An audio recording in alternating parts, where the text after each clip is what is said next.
Hello guys. तो आज हम डिस्कस करेंगे Q3 FY26 con call of green panel industries. हम जानेंगे इनका बिजनेस कैसा है, इनका पिछला क्वार्टर कैसा था, ये वाला क्वार्टर कैसा है, आगे वाला क्वार्टर कैसा होगा, मैनेजमेंट का क्या गाइडेंस है, ये इंडस्ट्री ओवरऑल कैसा है, इंडस्ट्री का बिजनेस मॉडल कैसा है। And we will try to this in very simple way. तो फर्स्ट जानते हैं कि इनका बिजनेस मॉडल कैसा है। ये वर्क करते हैं वुड पैनल सेगमेंट में। तो वुड पैनल में बेसिकली 5 मेन सेगमेंट्स होते हैं। तो इसमें क्या होता है, MDF, प्लाईवुड, विनीर, लैमिनेट्स और पार्टिकल बोर्ड्स। तो पार्टिकल बोर्ड्स तो ज़्यादा low margin kind of business है, रेसिड्यूल से बनाता है, तो उसको तो अभी इंडस्ट्री में कोई ज़्यादा बना रहा नहीं है, कोई बनाता होगा तो भी ज़्यादा फोकस नहीं करता है। विनीर्स, ये कंपनी ज़्यादा विनीर्स में नहीं है, ये कंपनी ज़्यादा है MDF में और प्लाईवुड में। तो MDF और प्लाईवुड जनरली क्या है, MDF मतलब जो भी पार्टिकल्स होते हैं वुड के, जो भी चूरा होता है उसको मिक्स करके एक शीट बनाते हैं। तो ये शीट इंजीनियर्ड वुड होता है, तो इसके लिए कॉम्प्लेक्स मशीनरीज चाहिए, इसमें अच्छा एक प्रोडक्शन लाइन चाहिए, उसके बाद they do manufacturing of MDF। तो इसमें ज़्यादा इन्वेस्टमेंट बहुत ज़्यादा होता है। अभी प्लाईवुड का कैसा रहता है, प्लाईवुड में पूरा एक ट्री रहेगा, उसको कट करेंगे, स्क्वायर शेप में उसका पीसेस लेंगे और उसको एक के ऊपर एक रख के उसका प्लाईवुड बनाएंगे। तो ये दोनों का अलग अलग कंपैरिजन होता है मैन्युफैक्चरिंग वेज में। अभी MDF में मार्जिन ज़्यादा होता है क्योंकि उसमें हाई वॉल्यूम्स में बना सकते हैं और उसमें उसको बनाना बहुत डिफिकल्ट है, और उसका प्राइस तो कम रहता है बट उसमें मार्जिन ज़्यादा रहता है। अभी इसमें कैसा है, इसमें मार्जिन कम रहता है बट इसका जो प्रोडक्ट होता है उसका क्वालिटी बहुत अच्छा होता है, तो उसका जो वैल्यू होता है वो MDF के कंपैरिजन में ज़्यादा होता है। तो आगे जाके इंडस्ट्री में क्या होने वाला है, MDF रिप्लेस करेगा प्लाईवुड को। वाई?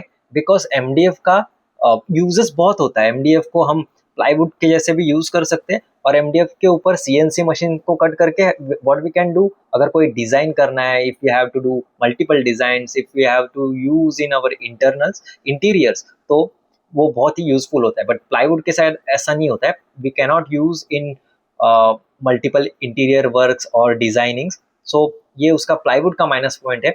और MDF का जो भी इंडस्ट्री ग्रोथ है इज मोर देन 15% और प्लाईवुड का 10-12% है।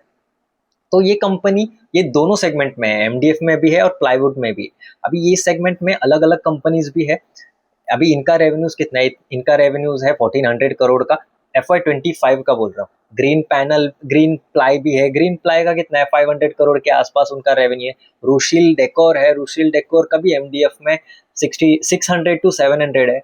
सेंचुरी प्लाई है, सेंचुरी प्लाई का तो बहुत बढ़ गया है। सेंचुरी प्लाई का 3-4 साल पहले बस 500 करोड़ आता था, अभी ये वाले FY25 में they have done like 1000 crore of revenues. तो उन्होंने कैसा मार्केट शेयर लिया है। अभी मार्केट शेयर किससे लिया है, तो ग्रीन पैनल का ज़्यादा ग्रोथ नहीं है 2-3 साल से MDF से। तो पहले भी 1400-1500 था और 3 साल बाद भी 1400-1500 है, तो उनका स्टेबल है। तो इंडस्ट्री तो ग्रो हुआ, तो फिर क्या हो गया, रुशील या फिर सेंचुरी प्लाई, इन्होंने उनका मार्केट शेयर ले लिया। तो देखते हैं कि ग्रीन पैनल आगे जाके फिर से मार्केट रिकैप्चर करेगा क्या नहीं, उनका स्ट्रेटजीज क्या है।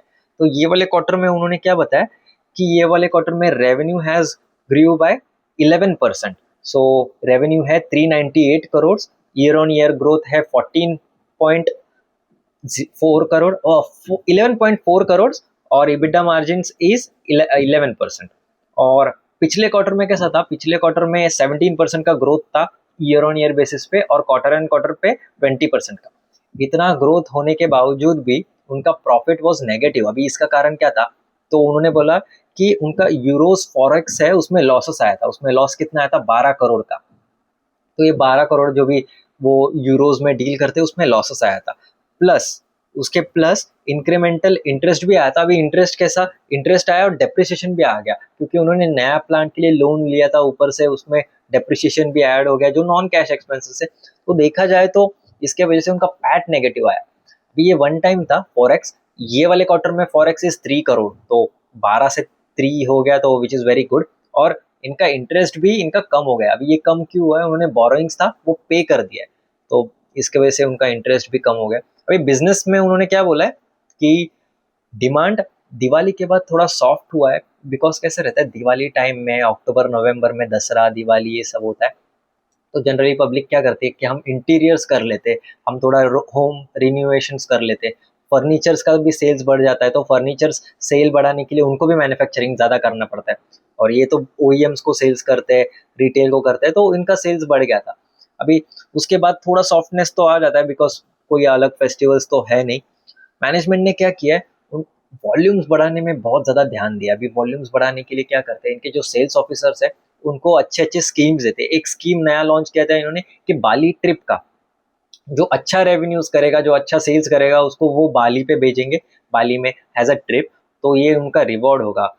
जनरली क्या करते हैं, इंडस्ट्री इंसेंटिव्स देते, कंपनीज कैश बेसिस पे बोनस देते, इन्होंने थोड़ा सा अलग एक स्ट्रैटेजी यूज किया। अभी इससे क्या होगा, एम्प्लॉय का वर्क फोर्स का जो माइंडसेट है, अच्छा हम ये काम करेंगे तो हमें इतना अच्छा रिवॉर्ड मिल सकता है, तो they get motivated because of this. अभी फोकस तो उन्होंने क्लियरली बताया कि वॉल्यूम लेड रिकवरी होगा, वॉल्यूम लेड फोकस होगा, क्योंकि प्राइसिंग का इंप्रूवमेंट होने का आगे 2-3 क्वार्टर में तो चांसेस बहुत कम है कंपेयर टू वॉल्यूम। वॉल्यूम क्यों इंक्रीज होगा, न्यू प्लांट्स है, न्यू का जो प्लांट है उसका रैंप अप होने का ज़्यादा चांसेस है, तो पहले देखेंगे कि वॉल्यूम अच्छे से इंक्रीज हो, फिर उसके बाद जैसे फिक्स्ड कॉस्ट उनका स्टेबल रहेगा, volume raw material prices stable होगा, तो फिर ऑपरेटिंग लेवरेज प्ले होने का बहुत ज़्यादा चांसेस बढ़ेगा। नाउ Q3 का वॉल्यूम्स और रेवेन्यू ग्रोथ कैसे बताया था, MDF का टोटल रेवेन्यूज था 370 करोड़, डोमेस्टिक का 321 करोड़ और एक्सपोर्ट का 48 करोड़। अभी डोमेस्टिक में 19% का year on year growth, export में 8.3% का year on year growth, total volumes में 17.1% और Q1Q पे 7.1% का ग्रोथ। सो डोमेस्टिक में ज़्यादा ग्रोथ देखने को मिला है कंपेयर टू एक्सपोर्ट्स, तो डोमेस्टिक का मार्केट इनके पास अच्छा है, और डोमेस्टिक में इनका रेवेन्यूज भी ज़्यादा अच्छा है कंपेयर टू। अभी Q2 में कैसा था, मतलब अभी Q3 चालू हुई है, पिछले क्वार्टर में कैसा था, 30% का MDF का ग्रोथ आया था ईयर ऑन ईयर बेसिस पे, और क्वार्टर एंड क्वार्टर बेसिस पे 26% का, मतलब Q1 के कंपैरिजन में Q2 बहुत अच्छा किया था।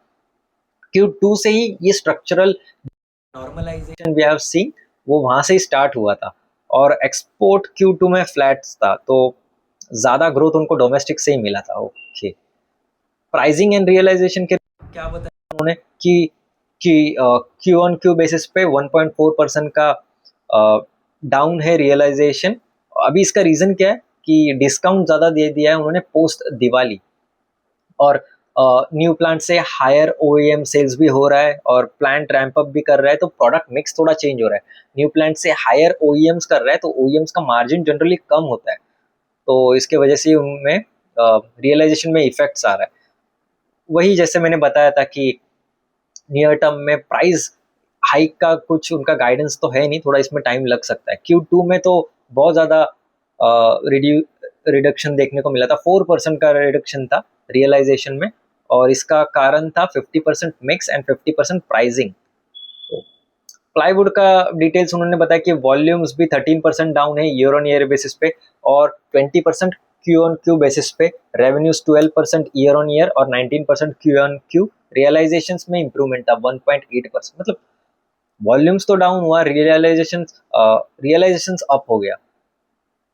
और Q2 में कैसा था, वॉल्यूम्स डाउन था ईयर ऑन ईयर बेसिस पे 5% का, बट क्यू ऑन क्यू में 18% का इंक्रीज, और सेगमेंट वाइज उनका EBITDA मार्जिन था 4.6% कंपेयर टू MDF 10%, ये Q2 का था। अभी Q2 में 4% था, और ये वाले क्वार्टर में प्लाईवुड का मार्जिन इज लाइक 1%, 1.4% है, तो यहाँ से मार्जिन भी कम हो गया है, तो प्लाईवुड का इनका बिजनेस थोड़ा सा इम्पैक्टेड लग रहा है मुझे।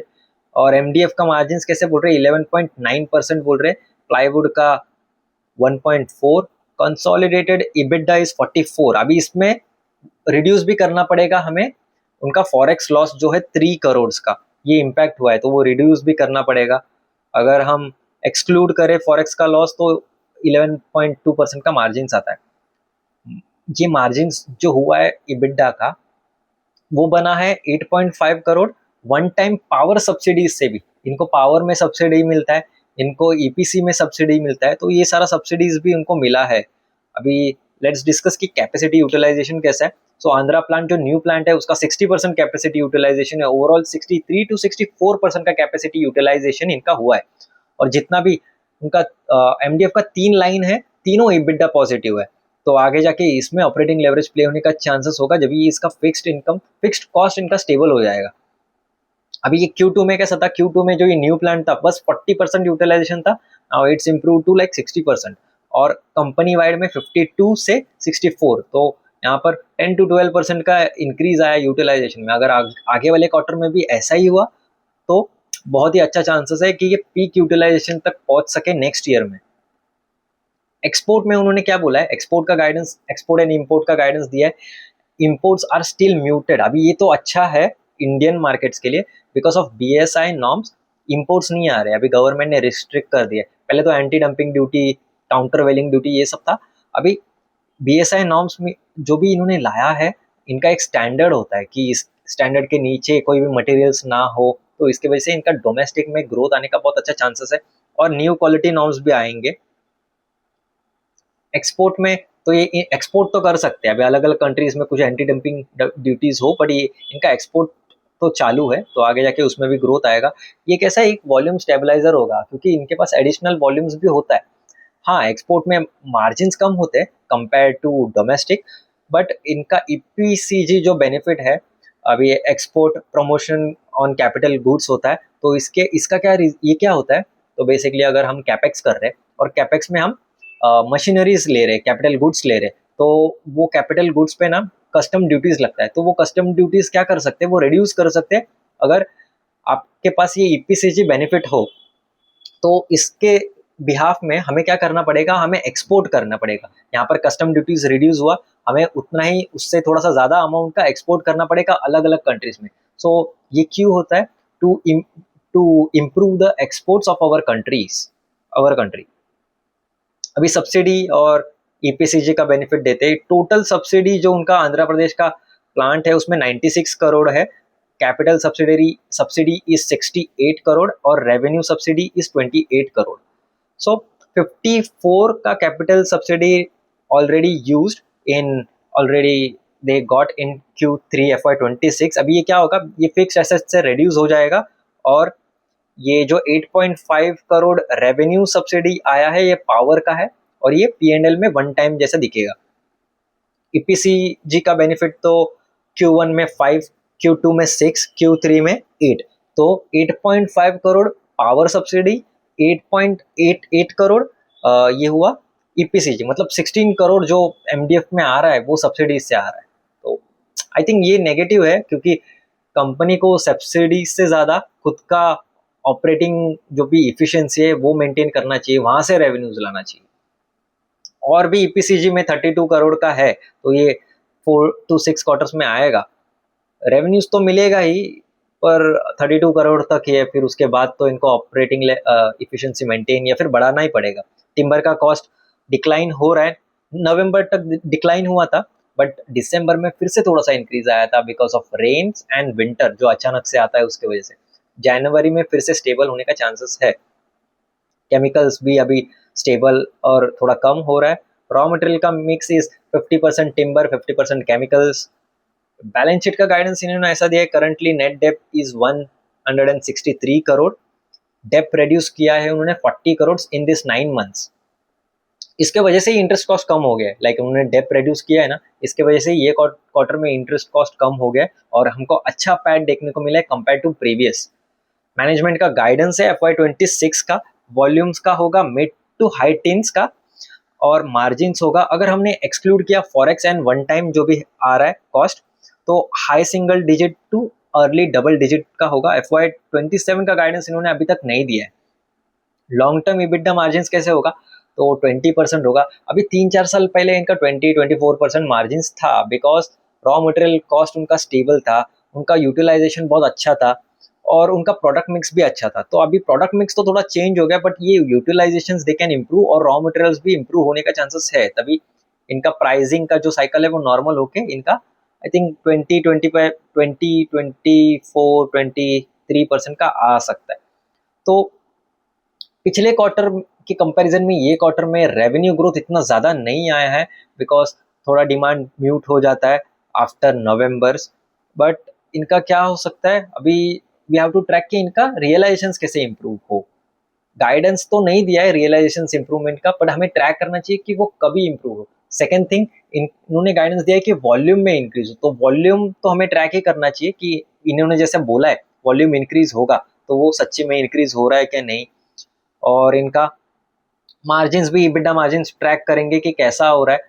लाइक प्रीवियस क्वार्टर के कंपैरिजन में प्रीवियसली 10% था, ये बार 12% है, तो वहाँ पर तो इम्प्रूवमेंट आया, बट प्लाईवुड में इम्प्रूवमेंट नहीं आया है, विच इज़, तो प्लाईवुड का भी ट्रैक करना चाहिए कि इम्प्रूवमेंट क्यों नहीं आया है। तो और second most important thing is इनका इम्प्रूवमेंट आ रहा है यूटिलाइजेशन में, तो पिछले क्वार्टर में 52 था, ये वाले इसमें 64 था, तो ये भी कर सकते हैं। And one more question is like इनका मार्जिन 24 से 10-11% आया, वो तो बोल रहे हैं कि रॉ मटेरियल्स का इशू है, बट बहुत सारे अलग अलग कंपनीज भी है, सेंचुरी है, ग्रीन प्लाई है, तो सेंचुरी प्लाई ने कैसा मेंटेन किया है, तो इन्होंने क्यों नहीं मेंटेन कर पाया, तो ये थोड़ा नेगेटिव पॉइंट्स मुझे लग रहा है ये वाले कंपनी में है कि ये प्राइस रॉ मटेरियल, ये पूरा company is driven by raw material prices, जैसा रॉ मटेरियल इनको लेके जाएगा वैसा वो कंपनी का मार्जिन घूमेगा।